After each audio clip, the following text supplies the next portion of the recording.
बोलो सियावर रामचंद्र की जय। पवन पुत्र हनुमान की जय। उन्हीं के घर जाकर मैं रघुकुल में श्रेष्ठ 4 भाइयों के रूप में अवतार लूंगा। नारद के सब वचन मैं सत्य करूंगा और अपनी पराशक्ति के सहित अवतार लूंगा। हरे हूँ सकल भूमि गरुआई, निर्भय होऊं देव समुदायी। गगन ब्रह्मा बानी सुनि काना, तुरत फिरे सुर हृदय जुड़ाना। मैं पृथ्वी का सब भार हर लूंगा।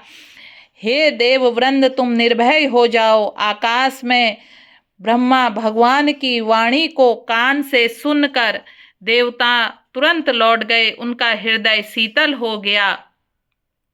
तब ब्रह्मा धरनी ही समझावा, अभय भय भरोस जी आवा। तब ब्रह्मा जी ने पृथ्वी को समझाया, वह भी निर्भय हुई।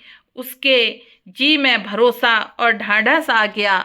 निज लोक ही ब्रिंची गे देवन इह सिखाए, बानर तनु धरि धरि मही हरिपद सेवहु जाय। देवताओं को यही सिखाकर कि वानरों का शरीर धर धर कर तुम लोग पृथ्वी पर जाकर भगवान के चरणों की सेवा करो। ब्रह्मा जी ने अपने लोक को चले गए। गए देव सब निज निज धामा, भूमि सहित मन कहूँ विश्रामा। जो कछु आयुष ब्रह्मा दीना, हर से देव विलंब न कीना। सब देवता अपने अपने लोक को गए। पृथ्वी सहित सबके मन को शांति मिली। ब्रह्मा जी ने कुछ को आज्ञा दी, उससे देवता बहुत प्रसन्न हुए और उन्होंने वैसा ही करने में देर नहीं की।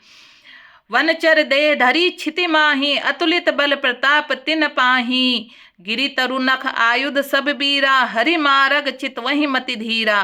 पृथ्वी पर जिन्होंने वानर देह धारण की, उसमें अपार बल और प्रताप था। सभी शूरवीर थे। पर्वत वृक्ष और नख ही उनके शस्त्र थे। वे धीर बुद्धि वाले वानर रूप देवता भगवान के आने की राह देखने लगे। गिरि कानन तह जहत भूरी भरी पूरी, रहे निज निज अनेक रुचि रूरी। यह सब रुचिर चरित में भाषा, अब सो सुनहु जे बीच ही राखा। हे वानर, पर्वतों और जंगलों में जहाँ तहाँ अपनी अपनी सुंदर सेना बनाकर भरपूर छा गए। यह सब सुंदर चरित्र मैंने कहा। अब वह चरित्र सुनो जिसे बीच में ही छोड़ दिया था। अवधपुरी रघुकुल मनि रोऊं, वेद विदित तेहि दशरथ नाऊं। धर्म धुरंधर गुनी निधि ज्ञानी, हृदय भगति मति सारग पानी। अवधपुरी में रघुकुल शिरोमणि दशरथ नाम के राजा हुए, जिनका नाम वेदों में विख्यात है। वे धर्म के धुरंधर, गुणों के भंडार और ज्ञानी थे। उनके हृदय में धनुष धारण करने वाले भगवान की भक्ति थी। उनकी बुद्धि भी उन्हीं में लगी रहती थी। कौशल्यादि नारी प्रिय सब आचरण पुनीत, पति अनुकूल प्रेम दृढ़ हरिपद कमल विनीत। उनकी कौशल्या आदि प्रिय रानियां सभी पवित्र आचरण करने वाली थी। वे सभी बड़ी विनीत, पति के अनुकूल चलने वाली थी। श्री हरि के चरण कमलों में उनका दृढ़ प्रेम था। एक बार भूपति मन माही, मैं भय गलानी मोरे सुत नाही। गुरु ग्रह गयऊं तुरंत महिपाला, चरनी लागी कर विनय विशाला। एक बार राजा के मन में बड़ी गलानी हुई कि मेरे पुत्र नहीं है। राजा तुरंत ही गुरु के घर गए और उनके चरणों में प्रणाम कर बहुत विनय की। निज दुख सुख सब गुरु ही सुनाऊं, कहीं वशिष्ठ बहुविधि समझायूं।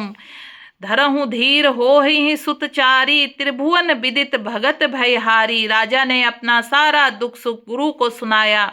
गुरु वशिष्ठ जी ने उन्हें बहुत प्रकार से समझाया और कहा, धीरज धरो, तुम्हारे 4 पुत्र होंगे जो तीनों लोकों में प्रसिद्ध और भक्तों के भय को हरने वाले होंगे।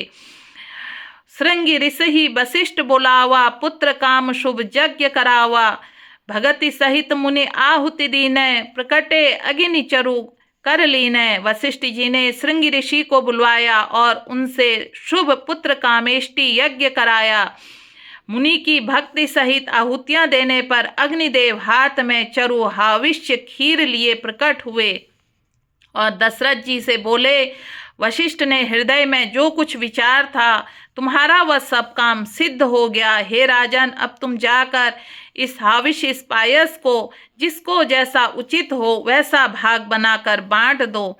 तदंतर अग्निदेव सारी सभा को समझाकर अंतर्ध्यान हो गए। राजा परमानंद में मग्न हो गए और उनके हृदय में हर्ष समाता न था। उसी समय राजा ने अपनी प्यारी पत्नियों को बुलाया।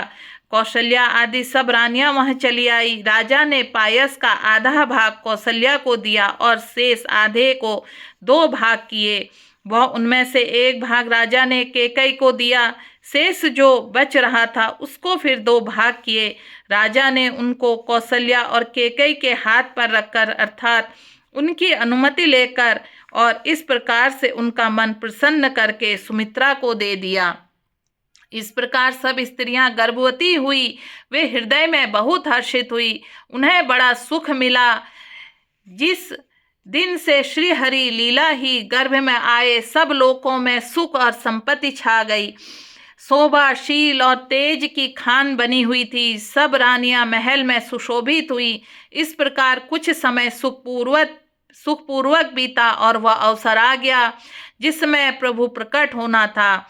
जोग लगन ग्रह बार तिथि सकल भय अनुकूल, चर अरु अचर हर्ष जुत राम जनक सुखमूल। ग्रह, योग, लग्न, वार और तिथि सभी अनुकूल हो गए। जड़ और चेतन सब हर्ष भर गए, क्योंकि श्री राम के जन्म का सुख मूल है। नवमी तिथि मधुमास पुनीता, शुक्ल पक्ष अभिजीत हरिप्रीता, मध्य दिवस अति शीत न घामा, पावन काल लोक विश्रामा।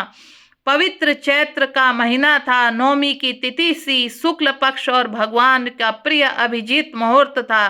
दोपहर का समय, न बहुत सर्दी न धूप न गर्मी थी। वह पवित्र समय सब लोगों को शांति देने वाला था। शीतल मंद सुरभि बहुबाऊं, हर्षित सुर संतन मन चाऊं। बन कुसुमित गिरिगन मनियारा, स्त्र वहीं सकल सरितामृत धारा। शीतल मंद और सुगंधित पवन बह रही थी। देवता हर्षित थे। संतों के मन में बड़ा चाव था। वन फूले हुए थे। पर्वतों के समूह मणियों से जगमगा रहे थे। सारी नदियां अमृत की धारा बहा रही थी। सो अवसर बिरंची जब जाना, चले सकल सुर साजी विमाना। गगन विमल संकुल सुर जूथा, गा वहीं गुण गंधर्व बरूथा।